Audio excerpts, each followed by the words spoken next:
오늘 예배에 참여하신 우리 모든 성도님들에게 하나님의 축복이 함께하기 원합니다. 올해 가을 대신방을 마쳤습니다. 신방을 받지 못한 가정은 여러분 개인적으로 신청해 주시면 감사하겠습니다.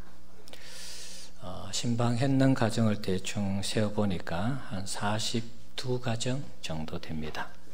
그럼 신방을 받지 않은 가정이 몇 가정일까요? 오늘 새벽에 한번 세어보니까 30가정이 넘어요. 4대3 정도가 되었습니다. 신방을 부담스러워하거나 여러분 귀찮은 것으로 여기면 안 됩니다. 그것은 우리에게 영적인 큰 손실이고 손해인 것입니다. 그걸 어떻게 알 수 있습니까? 성경에서 신방에 대한 사례들이 나옵니다. 오늘 그것을 좀 살펴보고 여러분에게 신방의 소중함을 좀 말씀드리고 싶습니다. 자, 오늘 본문이 그 사례 중에 하나입니다. 자, 오늘 본문을 보시면 여호와께서 날이 뜨거울 때에 두 천사와 함께 아브라함에게 나타나셨습니다. 아브라함이 봤을 때는 사람이 셋으로 보이죠. 자, 하지만 이것은 삼위일체 하나님은 아니고요. 대체로 학자들이 보는 견해는 하나님과 두 천사가 함께 온 것으로 그렇게 보고 있습니다.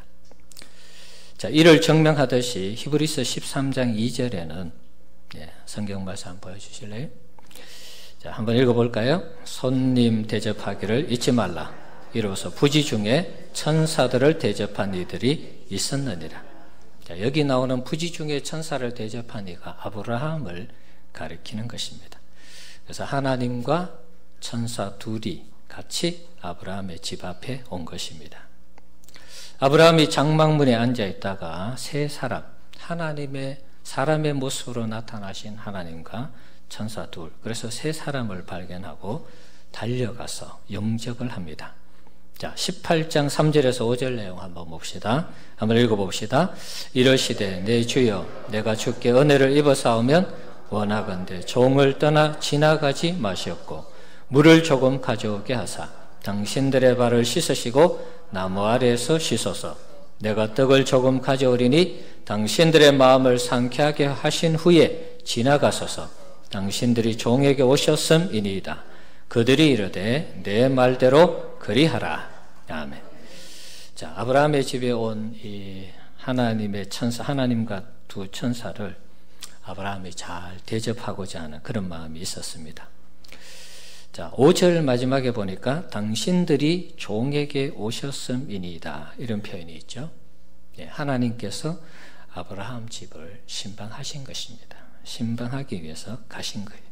그래서 그것을 알아보고 아브라함이 우리 집에 오시라고 초청을 한 것입니다. 자, 성경에 나오는 최초의 가정신방이 오늘 본문이 아닌가 그런 생각을 해봅니다.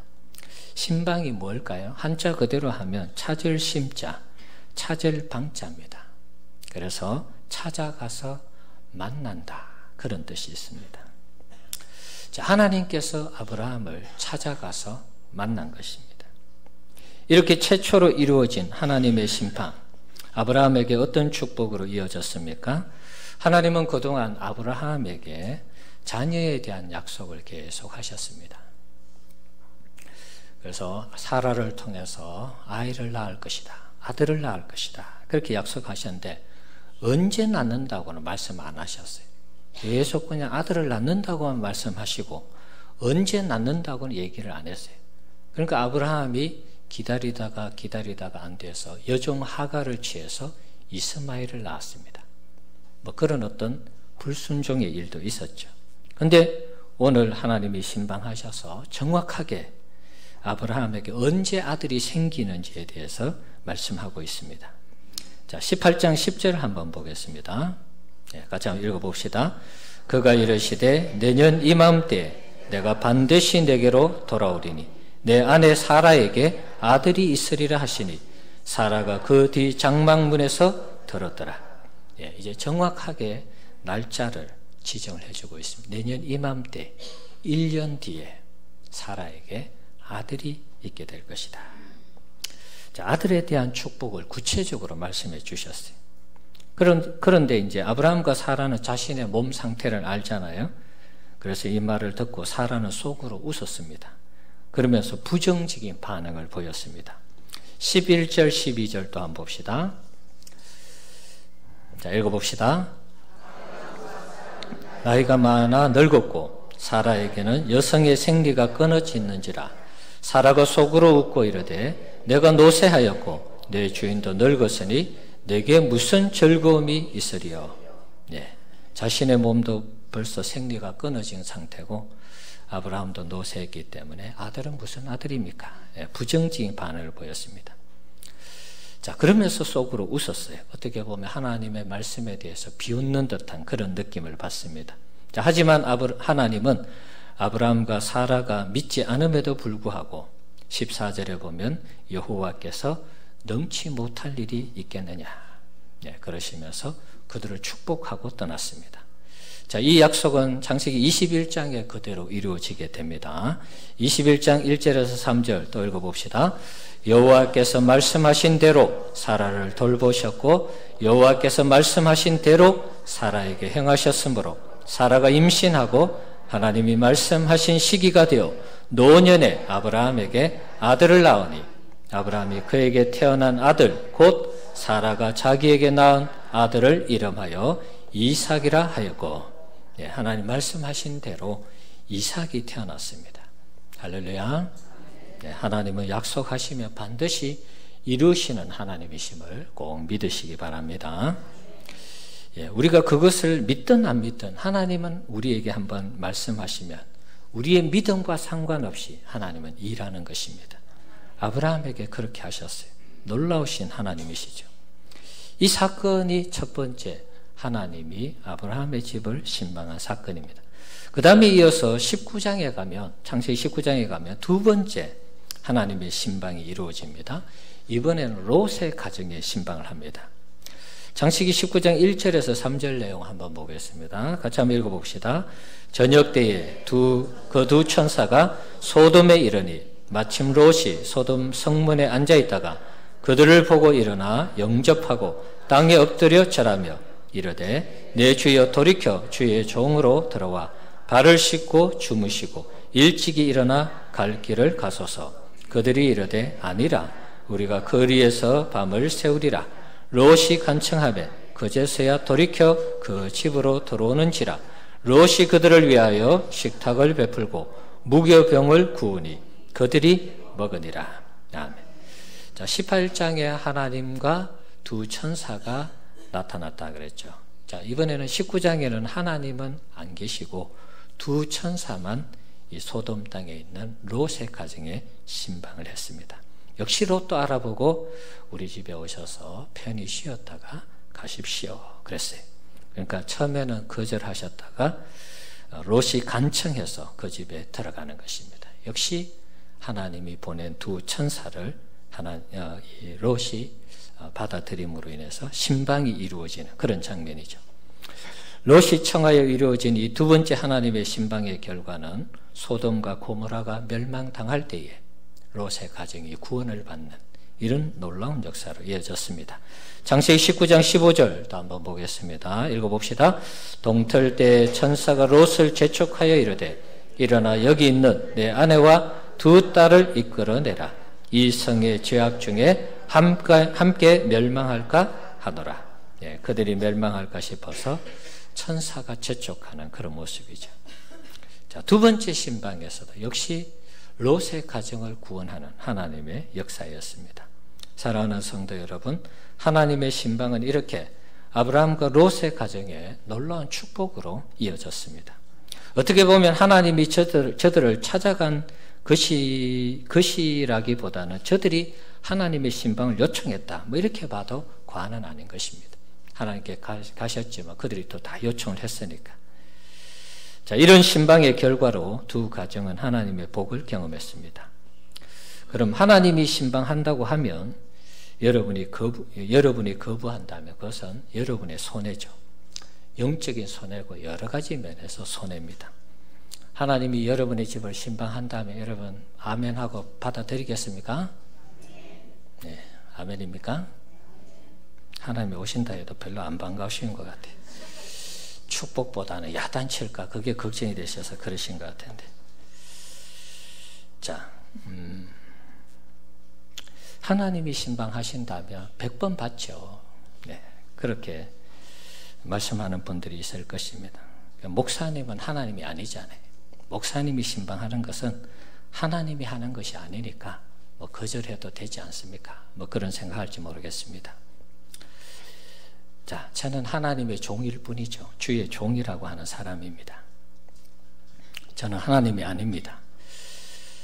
그럼 주의 종의 이 신방을 받아서 잘된 경우가 있는가? 자, 이것도 한번 살펴볼 필요가 있습니다. 그럼 주의 종을 신방 받았을 때 하나님이 신방하시는 것과 같은 그런 일이 있었는가? 있습니다. 엘리야의 시대에 그런 일이 있었죠. 엘리야는 북이스라엘의 아합 시대 때 활동한 선지자입니다. 엘리야는 3년 6개월 동안 북이스라엘에 비가 오지 않는다고 예언을 했습니다. 물론 하나님이 말씀을 주셔서 그렇게 예언을 한 것입니다.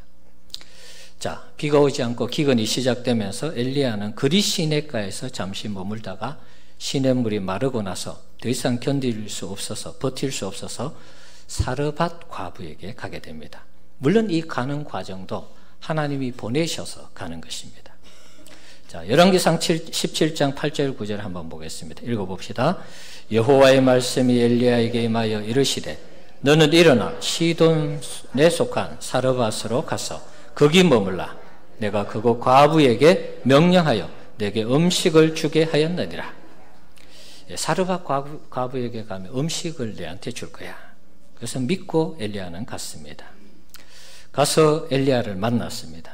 그리고 만나서 엘리야가 이런 부탁을 합니다. 10절 11절 또 한번 봅시다. 읽어봅시다. 그가 일어나 사르밧으로 가서 성문에 이를 때에 한 과부가 거기에서 나뭇가지를 줍는지라. 이에 불러 이르되 청하건대 그 그릇에 물을 조금 가져다가 내게 마시게 하라. 그가 가지러 갈 때에 엘리야가 그를 불러 이르되 청하건대 내 손에 떡 한 조각을 내게로 가져오라. 자, 만나자마자 기근 지역에 있다 보니까 아마 물을 제대로 못 마셨는지 물 좀 달라 부탁했습니다. 그리고 돌아서 가는 그 여성에게 뒤통수에 대고 내 집에 떡이 있으면 떡 좀 가져오라 이렇게 부탁을 했습니다. 자, 생전 처음 보는 사람이 물 가져오라, 떡 가져오라, 뭐 좋은데, 그런데 이 여성의 반응이 말입니다. 떡이 많으면 참 좋겠는데 반응이 희한합니다. 12절 또 봅시다. 읽어봅시다. 그가 이르되 당신의 하나님 여호와께서 12절 없습니까? 7장 12절 제가 읽어볼게요. 그가 이르되 당신의 하나님 여호와께서 살아계심을 두고 맹세하노니 나는 떡이 없고 다만 통에 가루 한 움큼과 병에 기름 조금뿐이라. 내가 나뭇가지 둘을 주어다가 나와 내 아들을 위하여 음식을 만들어 먹고 그 후에는 죽으리라. 이 여성에게 물 좀 주세요. 떡 있으면 하나 갖다 주세요. 그런데 이 여성이 하는 말이 지금 우리 먹을 거 다 떨어졌고 통에는 가루 조금 있고 기름 조금 있고 요거 만들어서 해먹고 죽으려고 한다. 이 이야기 하는 것입니다. 자, 하나님이 보내실 때 뭐라 그랬어요? 과부에게 명령하여 내게 음식을 주게 하였느니라. 그 말씀 듣고 갔는데 이 과부가 하는 말이 우리 요거 먹고 죽을 건데 이렇게 얘기하는 거예요. 기가 막힌 일이 생겼습니다. 제가 목회자라면 이 엘리야처럼 하나님께 제가 하나님께 이렇게 좀 따질 것 같아요. 하나님께서 보내셔서 여기 왔는데 먹을 게 이거밖에 없다고 하는데 하나님 어떻게 된 것입니까? 번지수 잘못 알고 저를 보낸 거 아닙니까? 이렇게 아마 하나님께 좀 따질 것 같아요.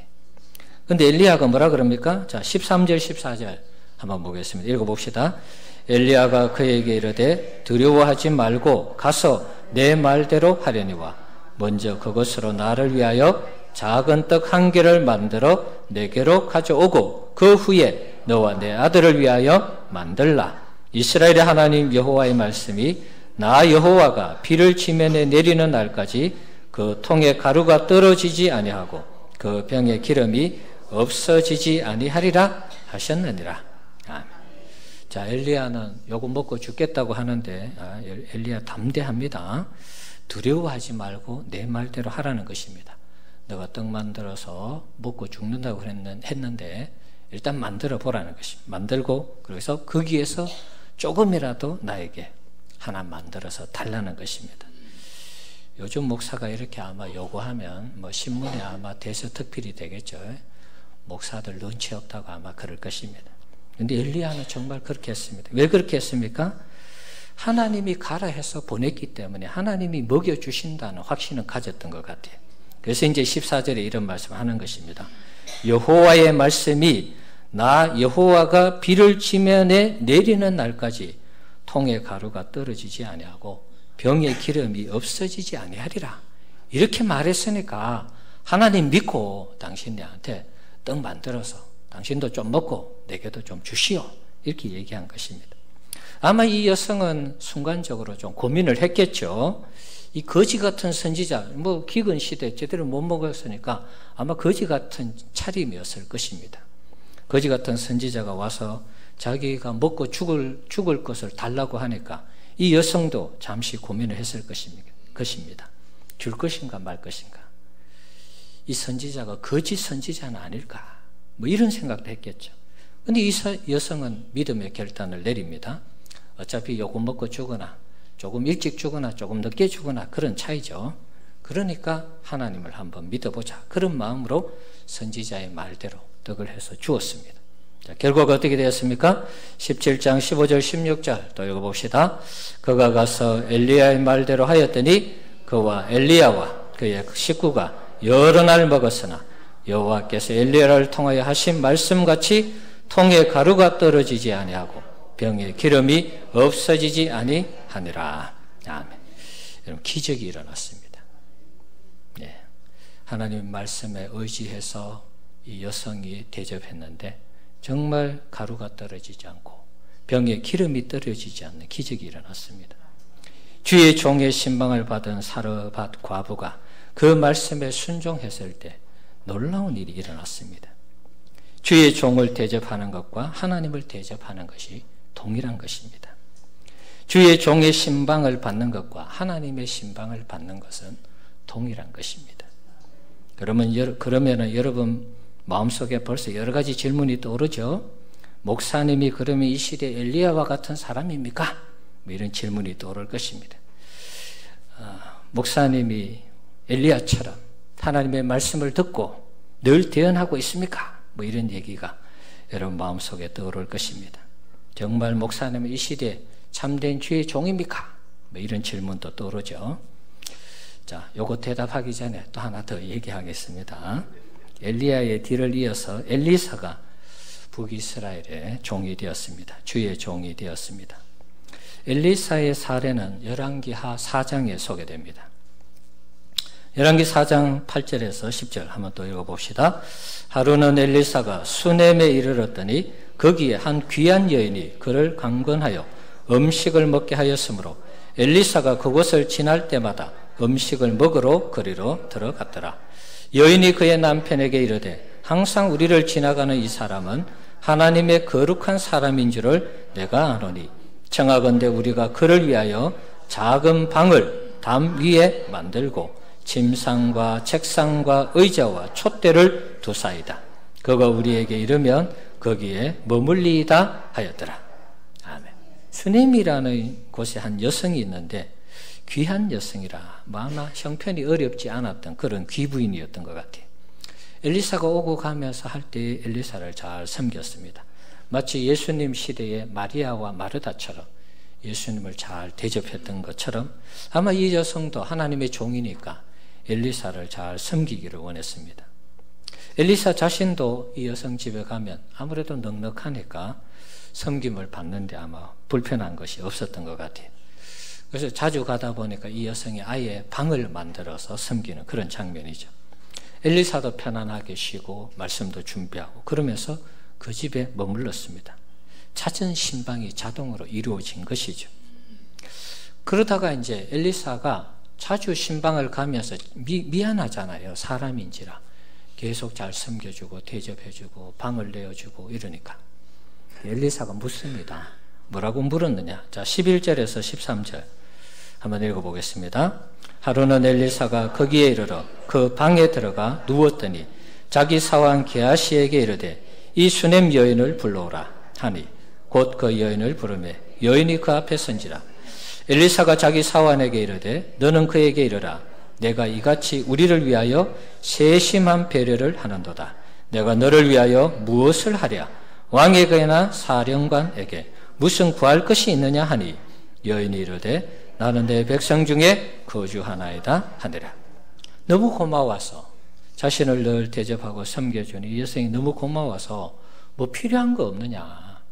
왕이든지 사령관이든지 내가 얘기하면 다 들어주니까 뭐 구하고 싶은 거 있으면 얘기해보라. 그렇게 얘기했습니다. 아마 엘리사가 당시에 이스라엘의 선지자로 활동을 했기 때문에 인정을 받았죠. 그래서 왕 앞에 혹은 사령관에게 뭐 이렇게 저렇게 얘기하면 어느 정도 그 말이 먹혀들었던 그런 시대죠. 그래서 뭐 벼슬이라도 필요하면 내가 주겠다. 뭐 어떤 그런 얘기인 것 같아요. 그런데 이 여성이 뭐라 그럽니까? 자기는 지금 뭐 귀하게 귀인이라 그랬죠. 뭐 여러 가지 부족한 것이 없이 행복하게 잘 살고 있으니까 그럴 필요 없다는 것입니다. 내 백성 중에 거주하나이다. 이것은 내 백성 중에 거주하면서 부족한 것 없이 잘 지내고 있으니까 그렇게 안 도와주셔도 됩니다. 그런 얘기입니다. 그래서 이제 14절에 그래도 엘리사가 도와주고 싶어서 또 알아봅니다. 14절 방송실 14절 자 한번 읽어봅시다. 엘리사가 이르되 한 해가 지나 이때쯤에 죄송합니다. 엘리사가 이르되 그러면 그를 위하여 무엇을 하여야 할까 하니 게하시가 대답하되 참으로 이 여인은 아들이 없고 그 남편은 늙었나이다 하니 자, 알아보니까 이 여성에게 아들이 없다는 것을 알게 되었습니다. 그래서 그 여성을 불렀습니다. 16절 없어요? 또 없어요? 예. 엘리사가 이르되 한 해가 지나 이때쯤에 내가 아들을 안으리라 하니 여인이 이르되 아니로소이다. 내 주 하나님의 사람이여 당신의 계집종을 속이지 마옵소서. 엘리사는 그 여성에게 아들이 없다 했을 때 내년 이맘때에 역시 아까 사라에게 약속한 것처럼 이 주의 종인 엘리사가 이맘때에 아들이 있을 것입니다. 이렇게 예언을 했어요. 그러니까 이 사람 뭐라 그래요? 당신의 계집종을 속이지 마소서. 우리도 다 늙었는데 이제 무슨 아들입니까? 이런 반응. 사라와 아브라함처럼 비슷한 반응을 보였어요. 근데 희한한 것은 엘리사의 예언대로 이 가정에 아들이 주어졌습니다. 아들이 태어났어요. 근데 이 아들이 태어나서 또 잘 지내다가 하루는 머리가 아프다 그래요. 애가 머리가 아프다 그러면서 그만 죽어버렸어요. 그럼 이게 뭐냐? 그래서 이 여성이 수넴 여인이 엘리사에게 가서 따지는 것입니다. 내 아들 필요 없다 그러면 왜 아들 줘가지고 이런 고통을 당하게 하십니까? 따지죠. 그때 엘리사가 이 가정에 다시 가서 이 아이를 살립니다. 죽은 아이를 살려요. 그러니까 주의 종을 잘 대접했을 때에 그 신방을 받고 잘 대접했을 때 아들이 생기고 죽은 아이가 살아나는 이런 역사가 이루어졌습니다. 자, 아까 여러분의 마음속에 떠올랐던 질문 이제 답을 해야 되겠죠. 목사님이 그럼 이 시대의 엘리야와 엘리사 같은 종입니까? 하나님이 목사님에게 엘리야처럼 늘 목사님에게 말씀을 주십니까? 엘리사의 말처럼 그런 하나님의 역사가 늘 일어납니까? 정말 목사님은 이 시대에 참된 주의 종입니까? 그렇다면 우리 가정에서 신방을 받을 텐데 그렇지 않지 않습니까? 뭐 이런 분위기 아마 그런 마음이 여러분에 있는지 모르겠어요. 이런 생각으로 여러분 접근하는 분들이 있다면 아직도 저를 좀 불신하는 그런 부분이 없지 않아 있다. 뭐 제 나름대로 그렇게 한번 판단을 해봅니다. 저는 엘리사가 아닙니다. 엘리야도 아닙니다. 그런 능력도 없습니다. 늘 하나님의 말씀에 감동되어서 설교하지도 못합니다. 때로는 감동을 주시지만 때로는 주일날 여러분 빈손으로 돌려보낼 수는 없잖아요. 제가 오늘 하나님께 받은 말씀이 없어서 여러분 다 그냥 가십시오. 그럴 수는 없으니까 또 제 나름대로 연구하고 깨달은 부분을 여러분에게 설교할 때도 있습니다. 100% 매주마다 하나님이 제게 감동을 주셔가지고 100% 설교하지는 못합니다.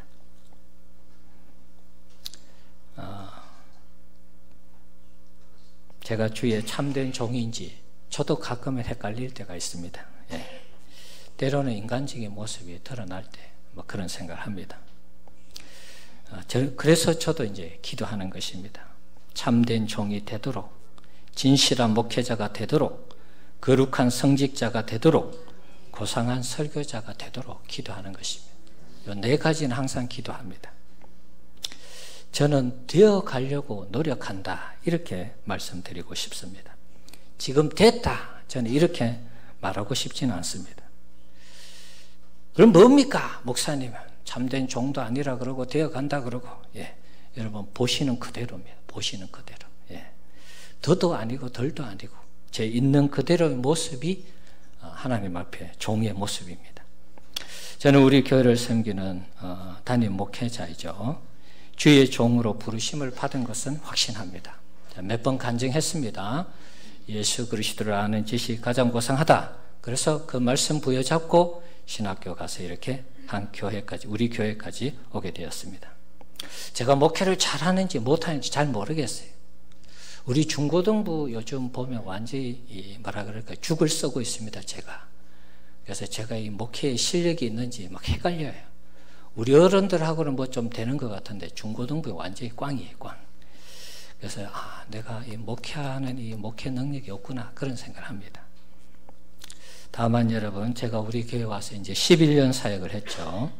제가 여러분에게 드릴 수 있는 말씀은, 여러분 앞에 참된 종이 되려고 노력한다는 것은 분명히 말씀드릴 수 있습니다. 여러분이 믿든 안 믿든 상관없이 말이죠. 제가 우리 교회 11년 목회하면서 여러분에게 한번 물어보고 싶어요. 정말 제가 예의 없이 무식하게 막무가내로 혹시 목회했는지 있는지 모르겠습니다. 저는 제 생각엔 거의 없다고 생각하는데 혹시 있다면 여러분 용서해 주시기 바랍니다. 제 나름대로는 어떤 상식선에서 저는 목회한다라고 그렇게 생각하고 있습니다. 여러분에게 말씀에서 벗어나서 무식하게 가르치고 강요한 적이 있었는지 묻고 싶어요.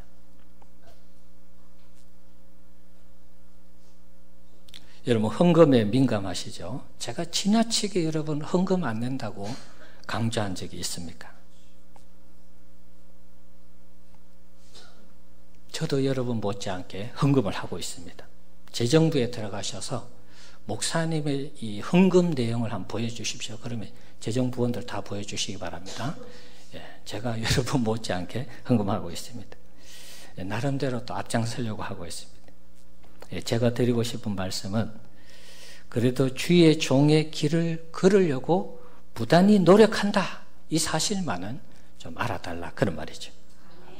여러분이 아파하고 고민할 때 제가 외면한 적이 있었습니까? 모른 척 한 적이 있습니까?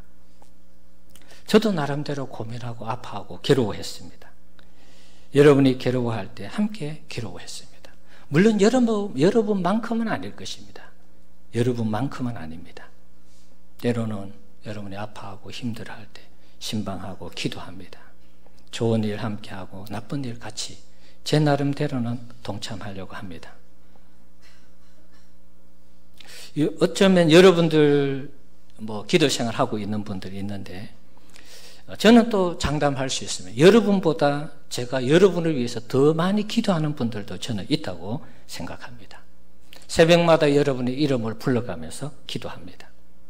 그렇다면 여러분들이 하루의 생활 속에서 여러분 자신을 위해서 얼마나 기도하는지 잘 모르지만, 하여튼 여러분의 이름을 날마다 불러가면서 기도하는 그 기도의 양이 여러분이 기도하는 만큼은, 여러분 기도하는 만큼 혹시 적지 않을 수 있다는 것입니다. 물론 날마다 새벽에 오셔서 기도하시는 분들은 저보다 더 많이 기도하는 걸 인정하겠습니다. 제가 자랑하는 게 아닙니다. 제가 다만 참된 종으로, 주의 종으로 여러분 앞에 노력하고 있다는 것을 지금 말씀드리고 있는 것입니다. 목사님, 성도님들이 뭐라 그랬습니까? 아무도 안 그랬습니다. 아무도 뭐라고 안 그랬습니다. 그럼 왜 그러십니까? 제가 하고 싶은 말은 여러분이 하나님의 신방과 주의 종의 신방을 얘기할 때 저의 자격에 대해서 혹시 의심할까 싶어서 변명 아닌 변명을 하고 해명 아닌 해명을 하는 것입니다. 바울이 부득불 자신을 자랑한 일이 있죠. 바울은 사도가 아니야. 그런 얘기가 막 교회에 파다하게 소문이 돌 때 바울이 어쩔 수 없이 자기가 자랑을 했습니다. 자, 그런 심정으로 제가 여러분에게 얘기하는 것입니다. 여러분 중에 저보고 목사 아니야. 저 사람 목사 아니야. 저 사람 주의 종 아니야. 이렇게 말씀하신 분 아무도 없어요. 너무 감사합니다. 다행히 그런 분이 아직도 한 분도 없었어요. 그럼 왜 제가 이처럼 독백처럼 이런 설교를 하느냐? 적어도 지금 상태는 여러분을 위한 주의 종이 맞다라고 얘기하고 싶어서 그런 것입니다. 뭔 말이냐? 제가 주의 종의 길을 걸어가는 목회자이니까 여러분이 신방을 받아야 된다. 그런 말입니다. 하나님의 신방, 하나님의 종을 통해서 신방 받는 것처럼 제가 적어도 여러분이 인정하는 주의 종이라면 신방을 받아야 된다. 그런 말입니다. 제가 여러분 집에 신방 가서 저주를 하겠습니까, 여러분? 가서 여러분 싫은 소리 물론 이제 여러분 조금 정신 차리라고 좀 충고할 수 있습니다. 근데 그렇다고 여러분의 마음이 막 상해가지고 에이, 이 목사님하고 교회 못 다니겠어. 그럴 정도는 안 합니다. 저도 눈치가 있어야지. 우리 성도님들 봐가면서 제가 가서 신방하지 않겠습니까, 여러분? 그래서 적어도 신방할 때 비난은 하지 않는다. 그런 말이죠. 어떻게 하면 여러분의 가정을 세울 것인가 고민하면서 신방하는 것입니다. 여러분의 가정에 무엇이 필요한지를 제 나름대로 기도하면서 가서 신방하는 것입니다. 여러분이 잘 안 되도록 제가 가서 기도하겠습니까? 말씀 전하겠습니까? 그런 일은 없다는 것입니다. 조금 잔소리는 할 수 있습니다, 여러분. 조금 정신 차리라고 잔소리는 할 수 있는데 여러분의 마음이 무너질 정도는 안 한다, 그런 말이죠. 여러분, 저를 우리 교회 담임 목사로 하나님이 세운 주의 종으로 인정을 한다면, 인정하십니까? 네, 인정을 한다면 신방을 받으셔야 돼요. 신방을 받으십시오. 좋은 말 할 때 받으시는 게 좋습니다.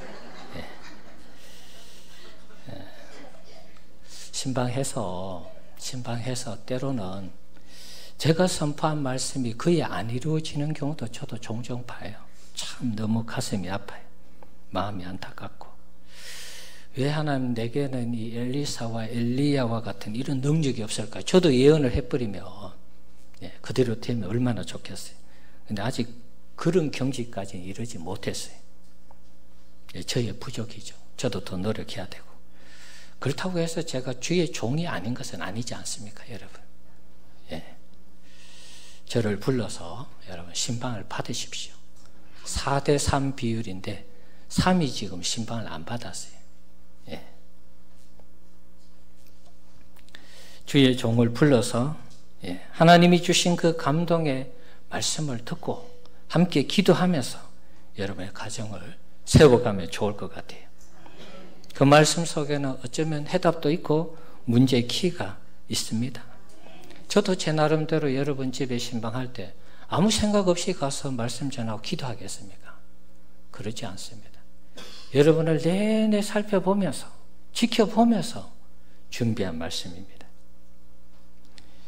믿음으로 여러분 수용하셔야 됩니다. 신방은 안 받으면 여러분 영적인 성장에 도움이 안 되는 것입니다. 때로는 싫어도 여러분 받아보십시오. 신방 받는 것이 귀찮고 성가시고 그런 일들이 있을 수 있습니다. 집 다 치워야 되고 우리 집 다 보여줘야 되고 또 시간을 내야 되고 목사님 모시면 또 식사 대접해야 되고. 여러분 저하고 언제 자주 식사하겠습니까, 여러분? 신방 때 한 번 식사하는 건 그렇게 큰 부담 없잖아요. 제가 사도 돼요. 상관없어요.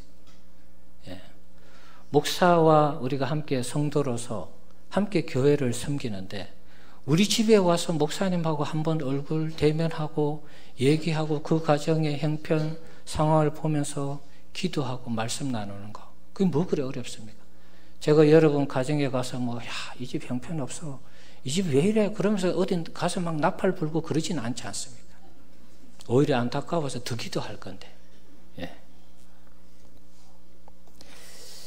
신방대원들 중에는 또 그런 생각하는 분도 있을지 모르겠어요. 목사님이 이 말씀을 또 여기도 했다가 저기도 했다, 또 그런 분도 있을지 몰라요. 예, 동일한 본문이라도 해석이 다른 것입니다. 그 가정에 적용되는 것은 또 다른 것입니다. 하나님의 도움이 필요한 가정일수록 여러분 더더욱 신방을 받아야 되는 것입니다. 아이들과 함께 여러분 같이 신방 받으면 더 좋겠어요. 목사님이 우리 가정에 올 때 아이들에게 하나님이 오시는 것처럼 그렇게 여러분 가르쳐야 됩니다. 제가 존경받으려고 하는 거 아닙니다. 여러분의 자녀가 교회 왔는데 목사님을 하나님처럼 존경하지 아니하면 그 말씀이 귀에 들어오지 않습니다. 사람의 말로 들리는 것이죠. 신앙생활 하는데도 여러 가지 많은 어려움이 있습니다. 아이들 앞에서 여러분 목회자들을 존중하셔야 돼요. 존경하셔야 돼요. 그럴 때 그 아이가 또 믿음 가운데 잘 자라나는 것입니다. 그럴 때 그 아이가 설교를 들을 때 하나님의 말씀으로 듣는 것입니다. 우리 엄마 아빠가 우리 목사님 이렇게 얘기하네.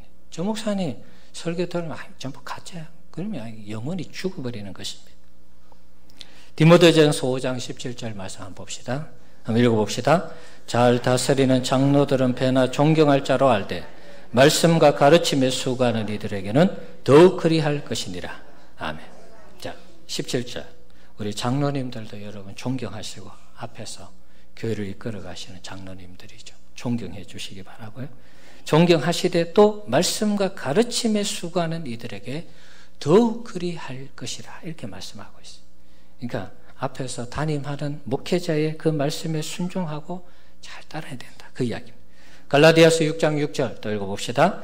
가르침을 받는 자는 말씀을 가르치는 자와 모든 좋은 것을 함께하라. 예, 나쁜 거 좋은 거 다 가리지 말고 말씀을 가르치는 자와 함께하라는 것입니다. 그게 담임 목사와 함께 좋은 것을 나누라는 것입니다. 이렇게 하면 여러분에게 반드시 유익이 있는 것입니다. 여러분의 가정에 유익이 있고 여러분 자녀들에게 또 여러분 하시는 일들에 유익이 있는 것입니다. 목회자가 가서 여러분의 가정을 위해서 기도할 때 하나님의 축복이 그래서 목회자를 통해서 이루어지는 것입니다. 가정에서 식구가 없어서 이번에 전부 이렇게 대신방을 드릴 때 예배 드리지 못한 분들도 조금 영적인 욕심을 내셔서 가족 전체가 모일 때 한번 예배 드리면 좋겠다. 그런 욕심도 좀 내시면 좋을 것 같아요. 네, 저를 다시 부를 때는 헌금 안 하셔도 됩니다. 예, 헌금 안 하셔도 됩니다. 헌금 걱정하지 마시고 저를 마음껏 불러서 하나님의 종이 여러분의 가정에 마음껏 축복하도록 저를 마음껏 쓰십시오. 마음껏 사용하십시오. 좀 심하게 얘기하면 부려 먹으십시오. 예, 부려 먹어도 됩니다. 예. 주의 종의 축복이 여러분의 가정에 하나님의 축복으로 이어지도록 여러분 사모하고 기대하면서 신방을 받는다면 하나님이 반드시 그 중심을 보시고 여러분의 간절한 기도의 제목들이 이루어지도록 역사하실 것입니다. 믿음을 가지시고 신방 못 받으신 분들 꼭 신방을 요청하셔서 저를 통해서 하나님이 하시고자 하는 일들을 이루어가는 우리 성도님들 되시기를 주의 이름으로 축원합니다.